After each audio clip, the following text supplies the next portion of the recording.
So I am going to make a quick video right now. Let me not get hit. Oh, I'm bad at multitasking. Okay. Let me wait till this car goes. So this is a driving video. Yay!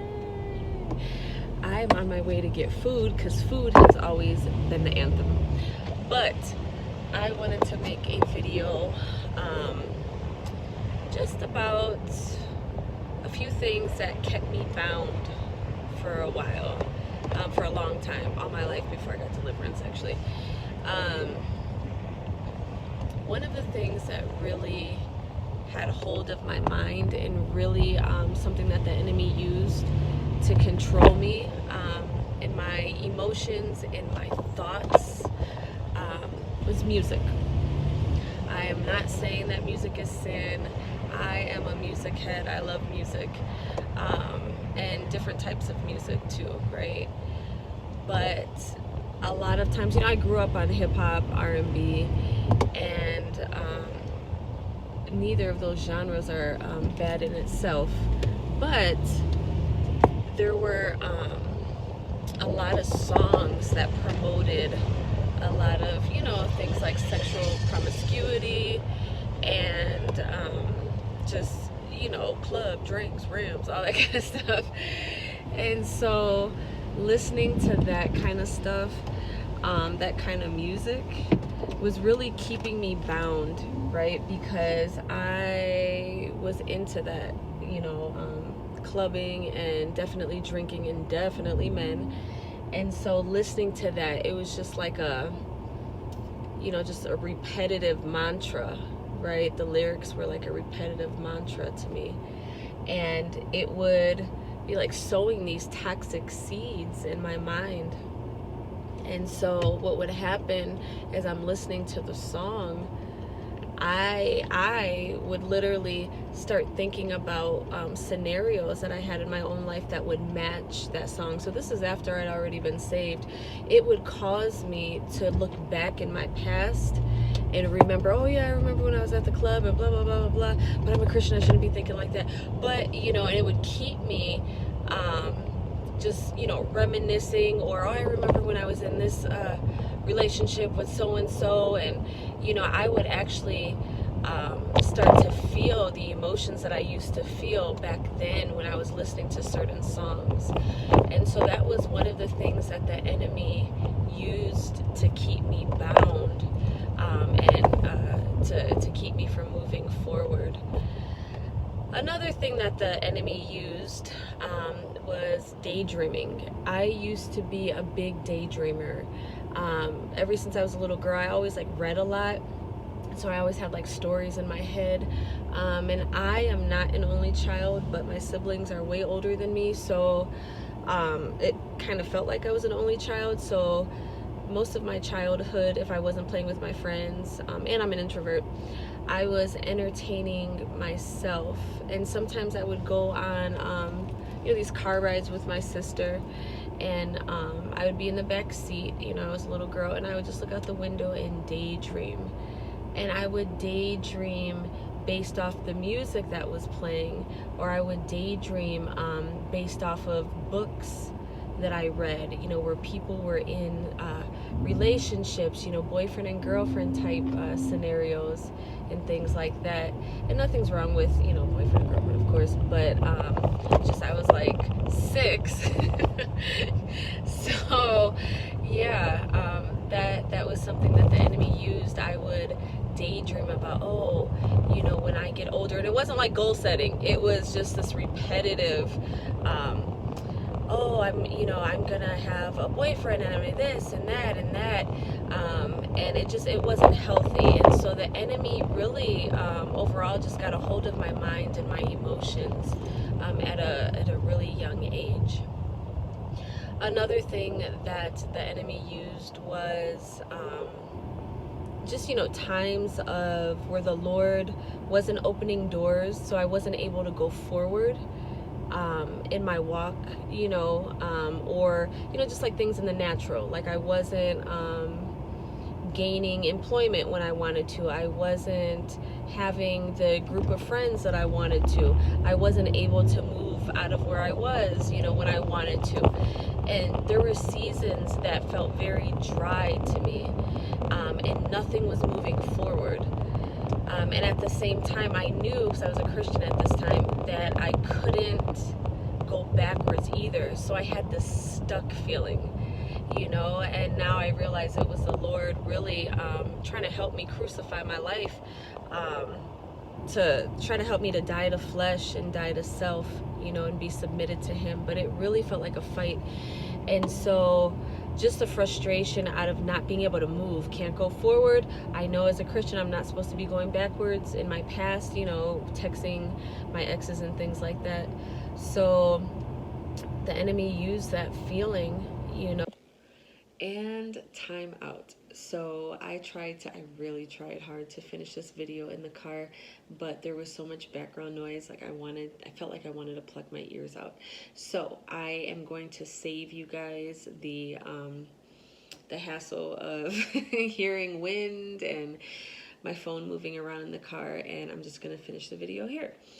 So the third thing that the enemy used to keep me in bondage was so the Lord was doing something with me, starting from, I guess, a couple years ago. He was really emphasizing me surrendering and laying everything down, right? And just viewing Him as Lord and living accordingly.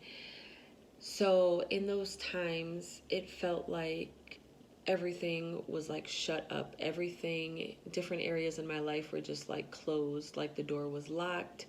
Nothing was moving, nothing was opening, just everything felt dry. And in those times, it was like the enemy was trying to make me feel discouraged, and he was trying to make me doubt the character of God. And I was feeling discouraged, and I was feeling like the Lord wasn't hearing my prayers, and it felt very uncomfortable to be in that place. Looking back, I see that it was the Lord who wanted me to be a living sacrifice, and He wanted me to lay every area down and not try to pick it up, not go back in my past because things aren't moving. Because when we're in that place, it's like we can't move forward because the Lord hasn't opened any doors for us to move forward, and we know we shouldn't go backwards, and backslide. For example, for me, I would, in times where I felt like things weren't moving, on my schedule, I would, try to make things happen in my own way. So I would go back in my past, I would text an ex or whatever. And so the Lord during that time was really teaching me how to just be still, be still, be still. And He's still, I'm still learning that. But so yeah, that's another thing that the enemy used just when I was in those dry seasons, looking for open doors, looking for something new, and nothing was happening. He would really use that time to make me try to go back in my past, and instead of surrendering to the Lord, and just being still in the Lord. And I think the last area, there's probably more, but these are the main areas. But the last area I would say would be fellowship. I realize now how important it is to have a covering. I used to think that fellowship was like just super cliche and, that's what Christians do, and we're going to have coffee and Bible study.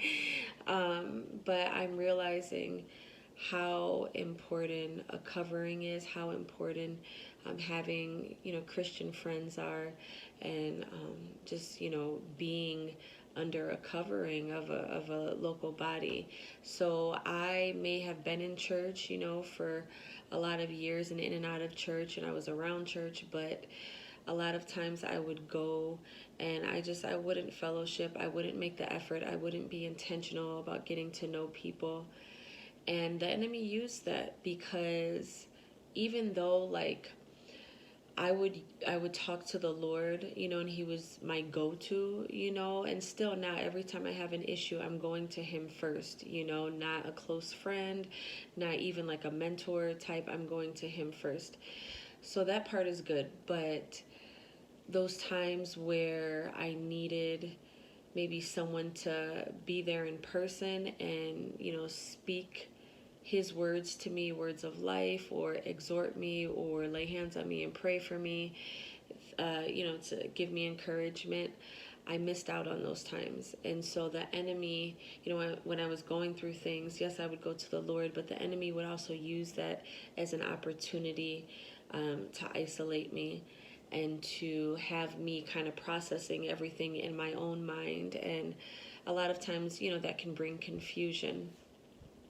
So, yeah, those are the four main areas that I've noticed since I've went through deliverance, that looking back I can see the enemy really was just trying to get a hold of me in those areas and keeping me in this cycle. And it was really counteracting what the Lord was trying to do with me. So, the Lord was trying to grow me and bring me to freedom. And here I was listening to, songs about exes and toxic relationships. And so it was really, like I said, undoing what the Lord was trying to do. And so, yeah, I wanted to make this video and, to see if anyone, can relate. And these are areas maybe that I definitely wasn't too aware of. It was only, like I said, after deliverance that I looked back and I was like, oh wow, and yeah, sometimes it's hard to stop listening to certain types of music, with certain types of lyrics, or it's hard to step out and initiate fellowship, right? But these things, they're it's necessary, because we don't want the Lord to be trying to do one thing in us and then allowing the enemy to continue to use us, and use these things to hold us back and to backslide, or to keep us in place. So I hope that you found this video helpful, and I will see you next time.